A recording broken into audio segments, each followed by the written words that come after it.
Hi hello నమస్తే, welcome to మన 9 TV. నేను మీ శంకర్ గౌడ్.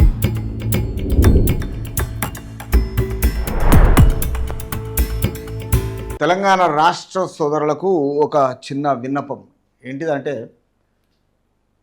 అసెంబ్లీ అయిపోయిన తర్వాత రాష్ట్ర సీఎం రేవంత్ రెడ్డి గారు అమెరికా ప్రయాణం పోయొచ్చి ఆ ప్రయాణం చేసింది తెలంగాణ రాష్ట్ర ప్రజల గురించి, తర్వాత రాష్ట్ర ప్రయోజనాల గురించి, ఉద్యోగాల గురించి, తర్వాత మంచి మంచి కంపెనీలు తేవడానికి, గత ప్రభుత్వం చేసిన అరాచకాలకు మనం అలాంటివి చేయకూడదు, మనకు టైమే లేదు, ఈ మధ్యన ఎలక్షన్ కూడా అయిపోయింది, అసెంబ్లీ స్టార్ట్ అయిపోయింది, అసెంబ్లీ తర్వాతగిన అమెరికా ప్రయాణం చేసి దక్షిణ కొరియా, ఉత్తర కొరియా, యుఎస్, యూకే అన్నీ తిరిగి వచ్చి బ్రహ్మాండంగా ఇక్కడ మళ్ళా నిన్న 14 నాడు హైదరాబాద్ ప్రయాణం చేసుకొచ్చి తెలంగాణ రాష్ట్రానికి ఈరోజు 15 ఆగస్టు రోజు జెండా ఎగిరిచేసి ఖాళీగా ఉండకుండా రోజుకు 18 గంటలు తెలంగాణ రాష్ట్ర ప్రజల గురించి, ప్రజల అవసరాల గురించి హార్డ్ వర్క్ చేస్తున్నారు.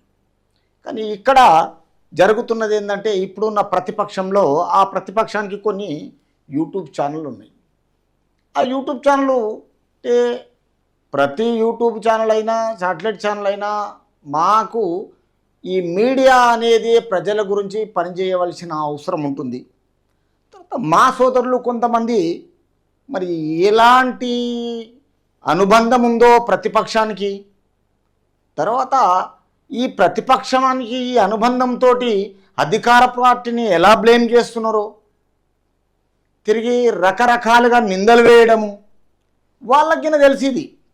మేము ఈ పనులు చేయకపోతే మేము బ్రతకలేము, మీకు పనులు చేయకపోతే బ్రతకలేము, మాకు ఎలాంటిది జీవనోపాధి లేదు, మాకు ఉద్యోగాలు లేవు, తిరిగి మేము ఊర్లల్లో ఉంటే మాకు ఏమీ లేదు, గత్యంతరం లేదని తిరిగి వచ్చి హైదరాబాద్లో మామూలుగా ఒక యూట్యూబ్ ఛానల్ పెట్టుకొని ఈరోజు ప్రతిపక్షంలో ఉండి అధికార పార్టీని విమర్శించడము, నానా రకాలుగా ఈ తంబ్లెన్లు పెట్టేసి ఇబ్బందికరంగా ఉన్నాయి. అయినా పట్టించుకుంటలేరు.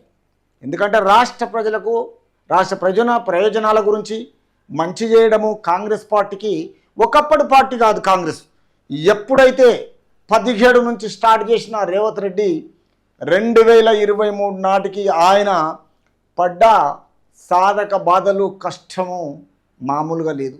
రాష్ట్ర ప్రజల గురించి ప్రజలు మాత్రం నెరవేర్చారు. ఇదే గత ప్రభుత్వాన్ని తుంగలో దొక్కారు, కాంగ్రెస్ పార్టీని గెలిపించుకున్నారు. అయినా వీళ్ళు ఏంటంటే ప్రతిపక్ష పార్టీ ఈ యూట్యూబ్ ఛానల్ కలిసేసి అధికార పార్టీని నిందిస్తున్నారు. అయినా పర్వాలేదు, ఈరోజు తెలంగాణ రాష్ట్రంలో రాష్ట్ర ప్రజలు కాంగ్రెస్ని గెలిపించుకున్నారని అందరికీ తెలిసింది. తెలవలసిన అవసరం ఏనుంది? ఎన్నికల కోడ్ జూన్ 6 వరకు ఉండే, అసెంబ్లీ నడిచింది, అసెంబ్లీ అయిపోయాక అమెరికా పోయి ప్రయాణం పోయొచ్చుండు, ప్రజల ప్రయోజనాల గురించి, ప్రజల బాగు గురించి చేసిండు. అయినా ఈ అధికార పార్టీని, ప్రతిపక్ష పార్టీ కొన్ని యూట్యూబ్ ఛానల్ ఏమంటున్నాయంటే కాంగ్రెస్ పాలనలో కంపు అంట. ఏం కంపు? అది కింద చూడండి, వాళ్ళ తప్పులు వాళ్ళ కంట్లో వాళ్ళే పొడుచుకునేటట్టు ఉంటుంది. చూద్దాం ఏమంటున్నాడా. ఆగమవుతున్న పల్లెపట్నం. ఒక్కసారి ఆలోచన చేయండి.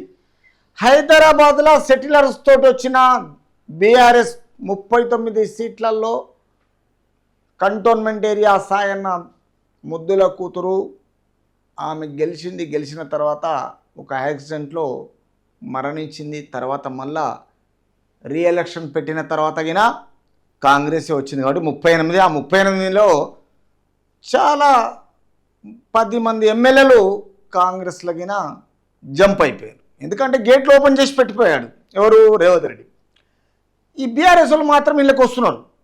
కానీ ఇదే ప్రతిపక్షము, ఇదే యూట్యూబ్ ఛానల్ ఇక్కడ సోదరుడు రంజిత్ బ్రదర్ చూడండి బాగా ఏమంటున్నాడు. ఇక్కడ కాంగ్రెస్ పాలనలో కంపు అంటుడు. కంపు ఎట్లకి వెళ్ళి వచ్చింది?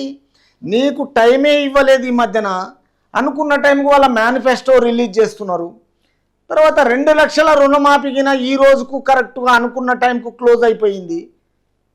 ఈ రుణమాఫీ భారతదేశంలో ఇప్పటిదాకా ఏ రాష్ట్రంలో ఎవ్వరు చేయని ఘనత రేవంత్ రెడ్డి గారు చేశారు. ఇది రైతులు సంతోషంగా స్వీకరిస్తున్నారు. పాలకవర్గం బ్రహ్మాండంగా పనిచేస్తున్నది.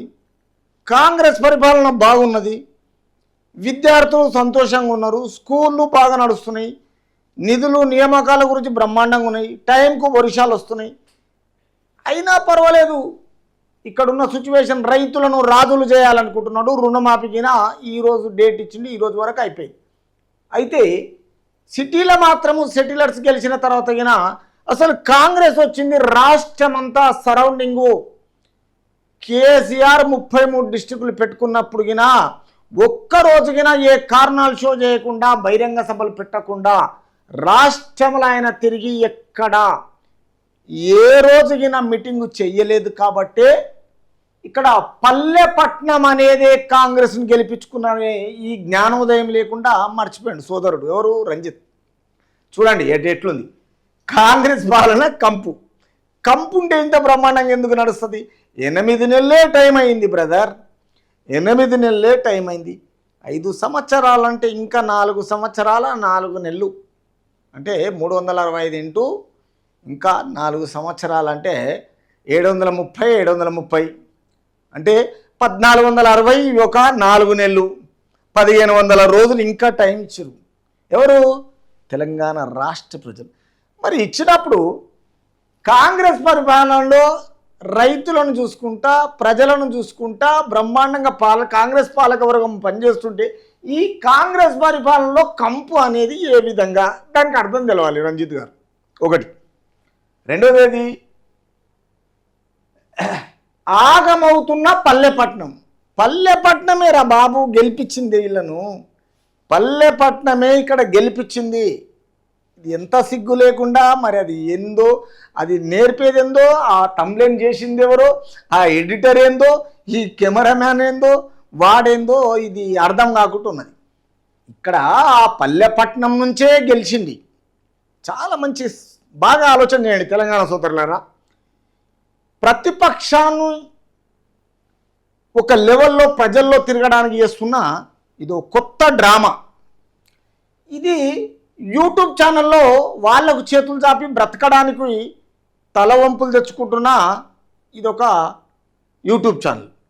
కానీ రాష్ట్ర ప్రజలకు అధికార పార్టీకి దీనిలో సంబంధమే లేదు. వాళ్ళు చాలా పర్ఫెక్ట్గా ఉన్నారు. సరే ఒక్కసారి చూద్దాం రంజిత్ గారు ఏం మాట్లాడుతున్నారో ఒక్కసారి చూద్దాం. అందులోనికి వెళ్దాం మనం. కాంగ్రెస్ పనుల్లో కంపండ్రోడు ఆగమవుతున్న ఆ పల్లెపట్నం ఎట్లనో ఒక్కసారి విందాం సోదరులారా.